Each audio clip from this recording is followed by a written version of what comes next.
Assalamualaikum warahmatullahi wabarakatuh.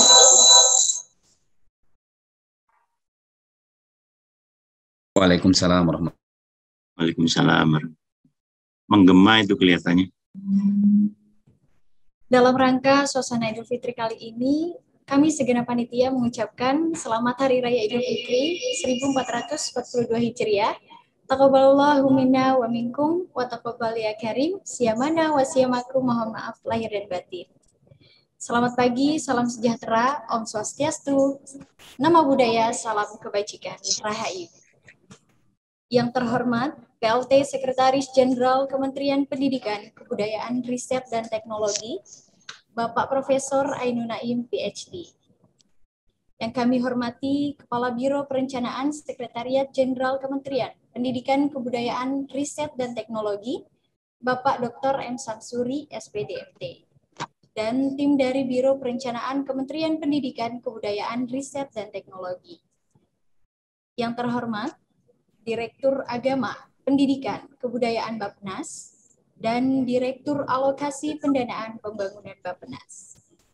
Serta yang kami hormati, peserta dari Dinas Pendidikan Provinsi maupun Kabupaten seluruh Indonesia atau yang mewakili. Bapak Ibu sekalian, puji syukur kami panjatkan kepada Allah Subhanahu wa Ta'ala, karena pada pagi hari ini, Selasa 25 Mei, kita sekalian diberikan karunia dan rahmat, sehingga dapat mengikuti acara sosialisasi kebijakan dan usulan DAK Fisik Bidang Pendidikan tahun anggaran 2022 melalui virtual Zoom webinar. Tidak lupa juga kami ingatkan untuk selalu melaksanakan 3M, mencuci tangan, memakai masker, dan menjaga jarak untuk memutus mata rantai penularan COVID-19. Bapak dan Ibu yang kami banggakan, perkenankan saya Syifa Mutia yang akan memandu acara sosialisasi kebijakan dan usulan DAK Fisik Bidang Pendidikan tahun anggaran 2022 ini melalui virtual Zoom hingga akhir nanti. Serta kami ucapkan terima kasih atas kehadiran Bapak dan Ibu yang telah memenuhi undangan acara pada pagi hari ini. Mengawali kegiatan acara ini, marilah bersama-sama kita membuka rapat dengan membaca doa menurut agama dan keyakinan masing-masing, agar diberikan kelancaran serta kemudahan. Bagi yang beragama Islam, marilah kita ucapkan basmalah. Bismillahirrahmanirrahim. Bapak dan Ibu yang kami hormati, izinkan saya membacakan agenda kegiatan pada acara hari ini. Dimulai dari kegiatan pertama, yaitu pembukaan. Kegiatan kedua, penyampaian laporan dari Ketua Panitia, yakni Kepala Biro Perencanaan Sekretariat Jenderal Kementerian Pendidikan, Kebudayaan, Riset, dan Teknologi, yang akan disampaikan oleh Bapak Dr. M. Samsuri, SPD, MT. Yang ketiga, pengarahan sekaligus pembukaan acara dari PLT Sekretaris Jenderal Kementerian Pendidikan, Kebudayaan, Riset, dan Teknologi yang akan disampaikan oleh Bapak Profesor Ainun Naim, PhD. Keempat, penyampaian paparan tentang kebijakan dan mekanisme pengusulan DAK Fisik Bidang Pendidikan tahun anggaran 2022 yang akan disampaikan oleh Direktur Agama, Pendidikan, Kebudayaan Bappenas dan Direktur Alokasi Pendanaan Pembangunan Bappenas. Acara terakhir, penyampaian materi mengenai konsep ketuntasan yang akan disampaikan oleh tim teknis DAK Fisik Kementerian Pendidikan. Demikianlah rangkaian acara hari ini. Bagi Bapak Ibu yang ingin mengajukan pertanyaan, dapat menggunakan fasilitas Q&A. Selanjutnya, kami persilakan kepada Bapak Dr. M. Samsuri, SPD, MT, selaku Kepala Biro Perencanaan Sekretariat Jenderal Kementerian Pendidikan, Kebudayaan, Riset, dan Teknologi untuk menyampaikan laporan Ketua Panitia. Kepada Bapak Dr. M. Samsuri, kami persilakan. Baik, terima kasih Syifa selaku MC. Yang saya hormati Bapak Sekretaris Jenderal Kementerian Pendidikan, Kebudayaan, Riset, dan Teknologi, Profesor Ainun Naim. Yang saya hormati para perwakilan Dinas Pendidikan Provinsi dan Kabupaten Kota seluruh Indonesia. Hari ini melihat pesertanya sudah lebih dari 500. Yang saya hormati para narasumber dari Kementerian Bappenas serta juga Kemdikbudristek, yaitu dari Biro Perencanaan dan juga dari Direktorat Teknis di Ditjen Paudasmen dan SMK. Puji syukur kita panjatkan kehadirat Allah Subhanahu wa Ta'ala, Tuhan yang Maha Kuasa, karena atas rahmatnya kita semua bisa kembali bersilaturahmi di dalam forum virtual ini dalam rangka sosialisasi DAK Fisik tahun 2022. Pak Sekjen yang saya hormati, perlu kami sampaikan bahwa proses perencanaan atau siklus perencanaan penganggaran dana alokasi khusus fisik untuk tahun 2022 itu akan dimulai dari pertama tentu pembahasan multilateral meeting antara Kemendikbudristek, Bappenas, Kementerian Dalam Negeri, dan Kementerian Keuangan. Lalu selanjutnya setelah kita tuntas multilateral meeting, proses selanjutnya dimulai dari pengusulan oleh pemerintah daerah melalui sistem aplikasi online Krisna DAK di Bappenas. Sistem yang terbangun saat ini sudah memadukan antara belanja pemerintah pusat dengan belanja transfer daerah. Sehingga sasaran yang diusulkan itu sudah berdasarkan hasil analisa data pokok pendidikan kita dengan tetap sesuai dengan kita menerapkan konsep ketuntasan yang disepakati bersama. Dalam sosialisasi DAK Fisik Pendidikan tahun 2022 ini memang khusus untuk pendidikan, karena beberapa hari yang lalu Bappenas itu menyampaikan DAK Fisik untuk seluruh, ya termasuk kesehatan dan lain sebagainya. Nah, fokus hari ini untuk bidang pendidikan, termasuk nanti hal-hal teknis bagaimana proses pengusulan di dalam Krisna DAK itu sendiri. Nah, lalu setelah usulan ini masuk secara sistem, nanti dilakukan proses penilaian, selanjutnya dilakukan proses sinkronisasi, dan akhirnya nanti di akhir tahun itu disepakati rincian kegiatannya. Nah, pihak yang kami undang Pak Sekjen yang saya hormati, yang pertama adalah perwakilan dari Dinas Pendidikan dari 34 provinsi untuk setiap subbidang SMA, SLB, dan SMK, ya, yang diwakili oleh 1 orang. Kemudian perwakilan dari Dinas Pendidikan dari 514 kabupaten kota dengan rincian masing-masing subbidang SD, SMP, SKB, dan PAUD, ya, dengan perwakilan juga 1 orang. Lalu kita meminta narasumber dari Bappenas dan juga narasumber dari Direktorat Teknis di Kementerian Pendidikan, Kebudayaan, Riset, dan Teknologi.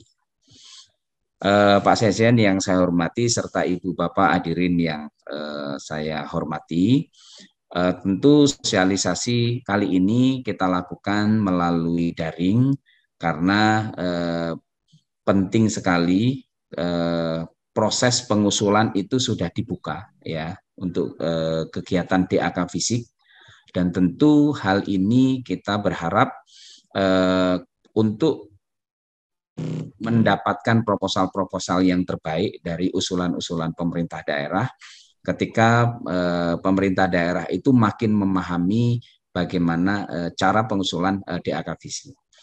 Kemudian kami laporkan juga kepada Pak Sekjen bahwa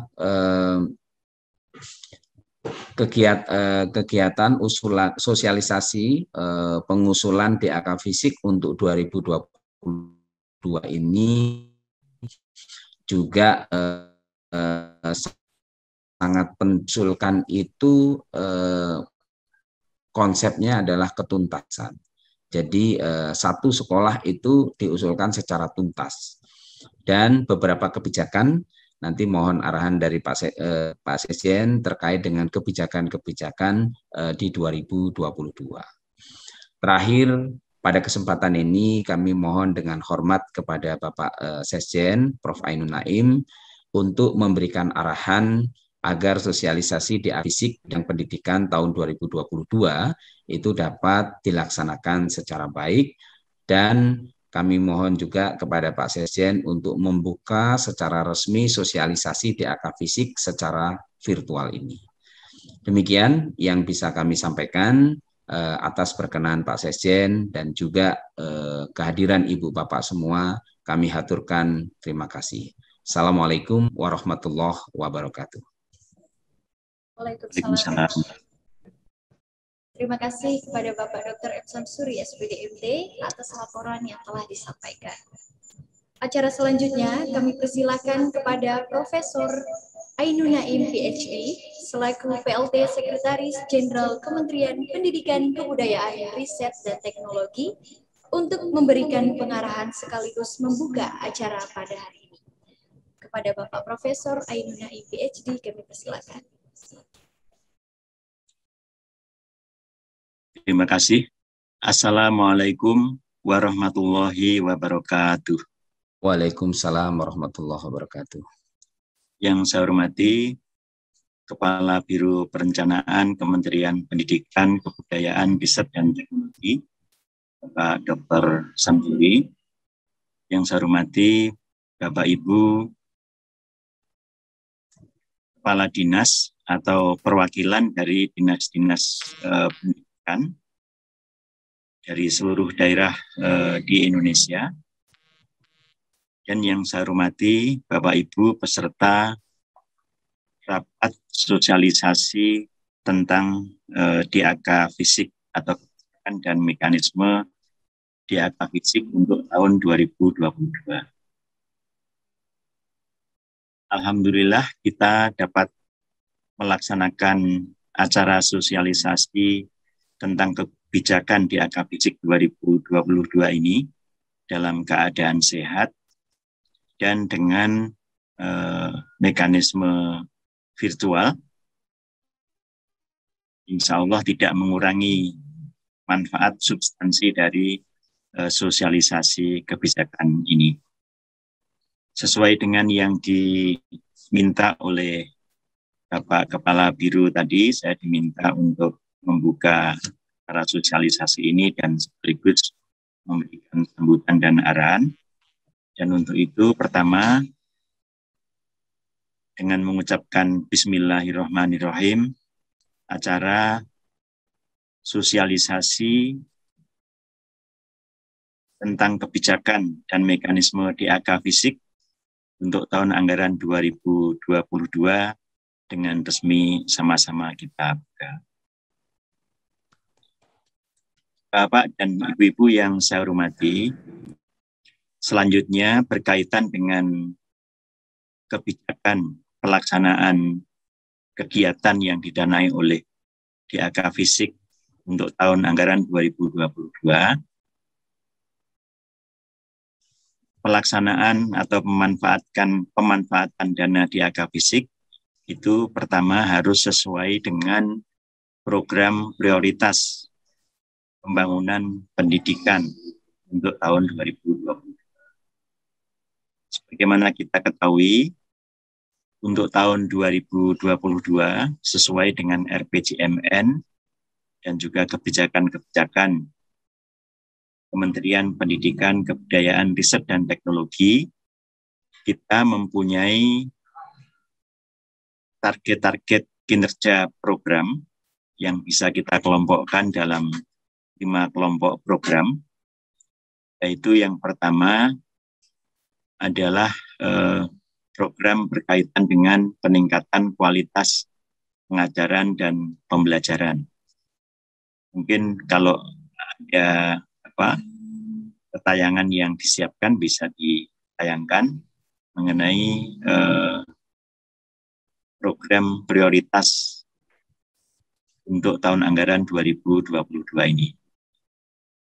Nah, kualitas pengajaran dan pembelajaran ini meliputi aspek-aspek penerapan kurikulum dan pola pembelajaran inovatif, peningkatan kompetensi. Saya screen Mas Sikal, kelihatannya ada kendala.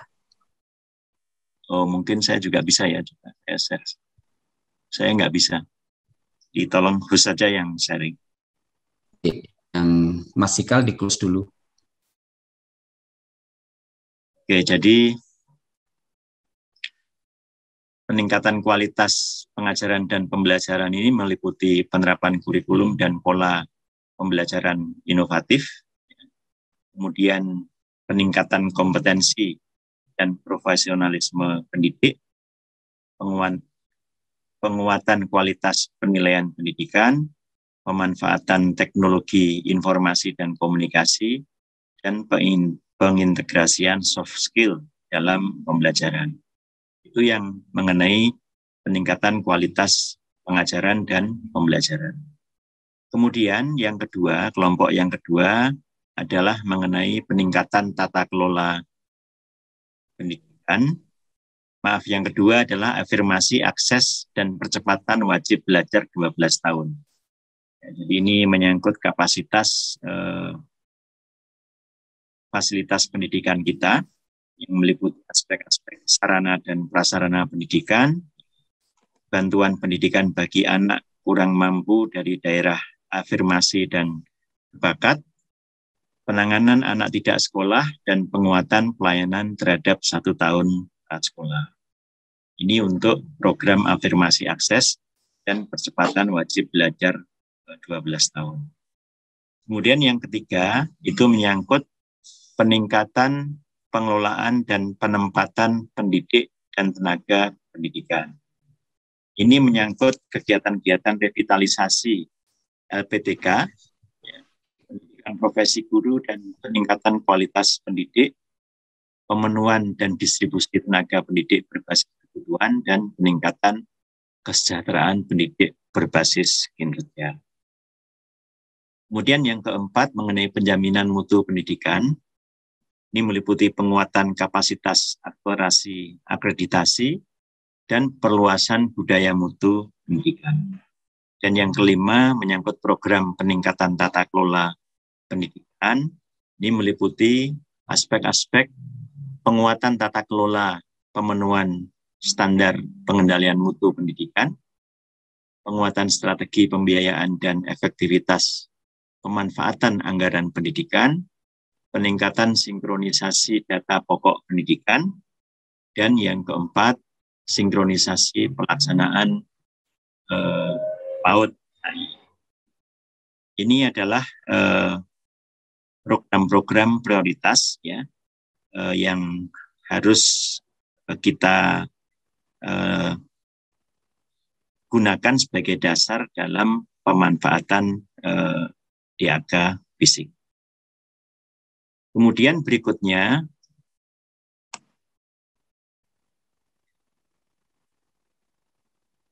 target-target tersebut ya sebagaimana kita ketahui dituangkan dalam bentuk target-target tahunan dalam RPJMN ya sebagaimana kita ketahui untuk masing-masing rencana strategis ya misalnya untuk kapasitas itu kita punya target untuk meningkatkan angka partisipasi kasar ya misalnya untuk pendidikan anak usia dini itu di 2021 kita mencapai 42,62, 2022 menjadi 45,21%. Kemudian pendidikan dasar, madrasah ibtidaiyah, SDLP dan sederajat atau sederajat itu mencapai 102,98%.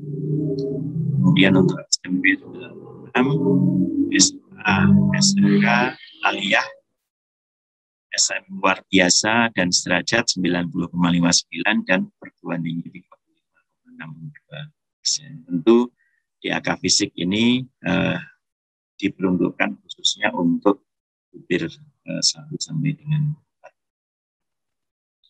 Nah, berikutnya lagi yang harus kita pertimbangkan dalam pemanfaatan tersebut adalah penerapan konsep strategi Merdeka Belajar, ya, yang mana ini adalah suatu strategi komprehensif, ya, dan integratif, baik menyangkut subsektor pendidikan maupun pihak-pihak yang mempunyai kewenangan dalam pengelolaan pendidikan, yaitu antara pemerintah pusat, pemerintah daerah, dan juga masyarakat, ya, baik masyarakat umum maupun masyarakat yang berkecimpung secara langsung dalam bidang pendidikan maupun kepentingan masyarakat umum lainnya. Bapak dan Ibu-ibu yang saya hormati, secara lebih spesifik, ya, arah kebijakan DAK Fisik Pendidikan untuk tahun 2022 itu dapat kita lihat meliputi pertama adalah meningkatkan ketersediaan atau jaminan akses dan mutu layanan pendidikan dalam rangka percepatan wajib belajar 12 tahun yang berkualitas dengan memberikan perhatian lebih besar pada kebutuhan daerah afirmasi dan daerah dengan kinerja pendidikan. Itu yang pertama. Kemudian yang kedua, memberikan bantuan kepada pemerintah daerah melalui penuntasan pemenuhan sarana dan prasarana pendidikan untuk menyelenggarakan layanan pendidikan berkualitas dalam rangka pemenuhan standar pelayanan minimal pendidikan. Dan yang ketiga adalah meningkatkan kualitas sarana dan prasarana pendidikan dalam mendukung pembelajaran berkualitas untuk mampu menghasilkan lulusan yang berketerampilan dan berkeahlian, terutama dalam mendukung pembangunan kawasan prioritas, major project, dan sektor prioritas nasional. Ini khususnya berkaitan dengan sektor pariwisata dan industri.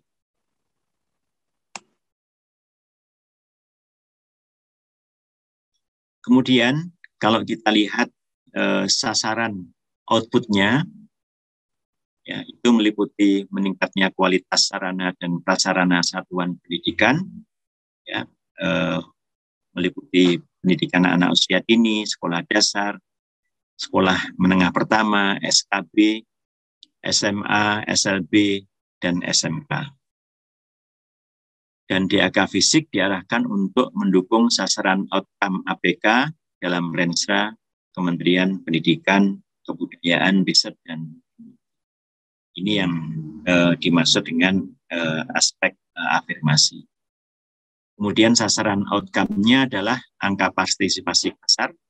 Ya, dengan demikian angka partisipasi pasar ini menjadi ukuran berdasarkan rencana strategis atau Renstra Kementerian Pendidikan, Kebudayaan, Riset, dan Teknologi. Nah, di sini seperti tadi disampaikan dalam tayangan RPJMN indikator-indikatornya.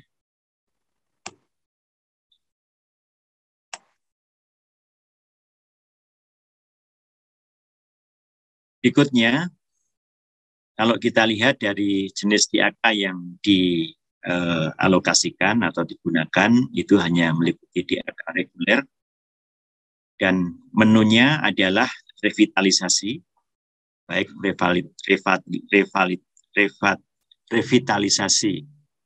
revitalisasi PAUD, SD, SMP, SKB, SMK, SLB, dan SMK.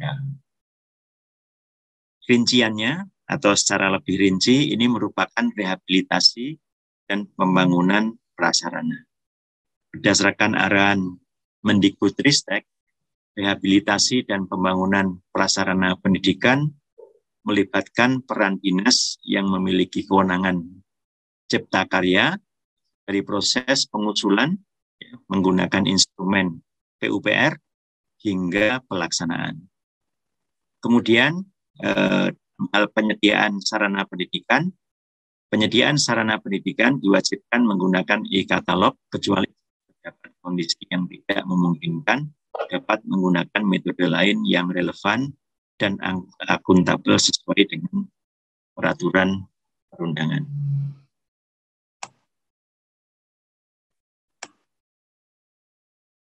Bapak Ibu yang saya hormati, jadi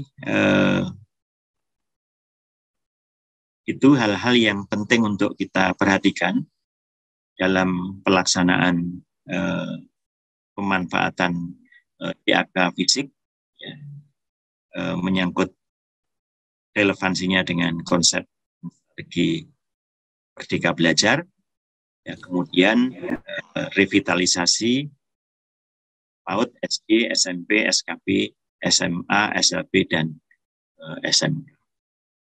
Kemudian kalau kita lihat perkembangannya dari 2020 itu kita menggunakan strategi pemenuhan yang dilakukan secara parsial, yang menyebar ke banyak sekolah, dan dampaknya sasaran sekolah banyak namun tidak. Di 2021 kita menerapkan strategi pemenuhan secara menyeluruh sesuai dengan kebutuhan sekolah, ya. Jadi diharapkan tuntas, ya. Dan dampaknya bisa kita lihat sasaran sekolah lebih sedikit, namun seluruh permasalahan sarpras di sekolah tersebut dapat diselesaikan dengan tuntas. Bapak-bapak dan ibu-ibu yang saya hormati, berkaitan dengan pelaksanaan memanfaatkan DAK fisik lebih lanjut, ya, nanti bisa dijelaskan secara lebih detail dalam agenda berikutnya. Ya, kita tentu berharap bahwa pemanfaatan DAK fisik ini lebih efisien dan lebih efektif, ya, di tahun 2022 yang akan datang. Demikian Bapak-bapak dan Ibu-ibu yang saya hormati, selamat mengikuti sosialisasi dan mudah-mudahan kita bisa memberikan layanan pendidikan yang lebih adil dan juga lebih kualitas bagi masyarakat kita. Demikian, terima kasih. Wassalamualaikum warahmatullahi wabarakatuh. Waalaikumsalam warahmatullahi wabarakatuh. Terima kasih kepada Bapak Profesor Ainun Naim, PhD,